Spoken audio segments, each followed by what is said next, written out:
World News in 5. Right now. News and developments making headlines around the world in 5 minutes. World News in 5. Here on Radyo Pilipinas World Service.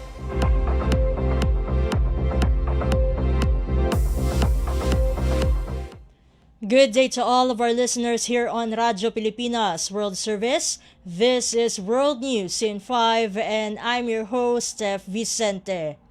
United States President Donald Trump says the U.S. is prepared to take action to protect global energy supplies.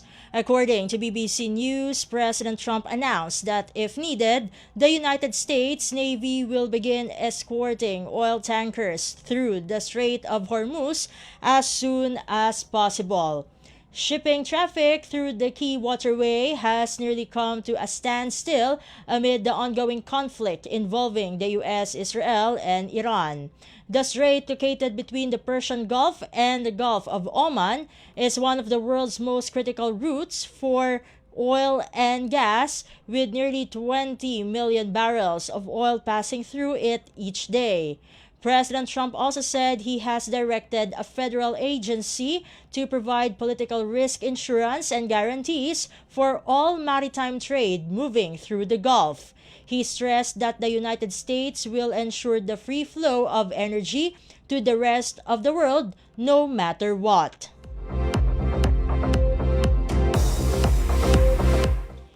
In other news overseas, senior officials from the Trump administration say Iran had enough enriched uranium for what they described as 11 bombs at the start of the war. According to the officials, the BBC reports, Iran had about 10,000 kilograms of enriched uranium, including around 460 kilograms enriched to 60%. They said that the amount could have been further refined to 90%, the level generally considered weapons grade, in as little as 1 week to 10 days. U.S. officials also claimed that Iran had tested weapons casings and detonators, suggesting it could have quickly turned weapons-grade uranium into a usable nuclear weapon. The update is the administration's most detailed public assessment so far of Iran's nuclear program since the conflict began.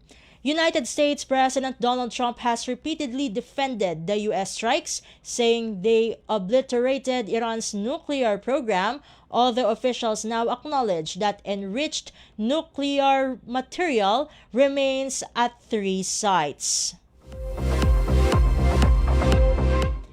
And finally, United States Secretary of State Marco Rubio has confirmed that a drone strike hit near the U.S. consulate in Dubai.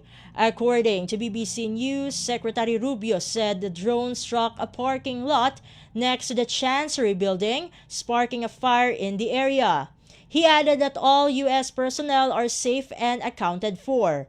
The state secretary further stated that the United States had already begun reducing staff at its diplomatic facilities ahead of the incident as a precaution. He also claimed that American embassies and diplomatic sites are under direct attack from what he described as a terroristic regime. The consulate is located in a densely populated area of Dubai near the British Embassy and the Saudi consulate.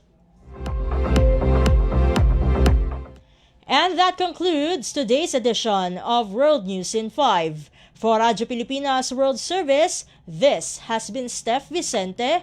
Good day and stay safe, everyone. World News in 5. Right now.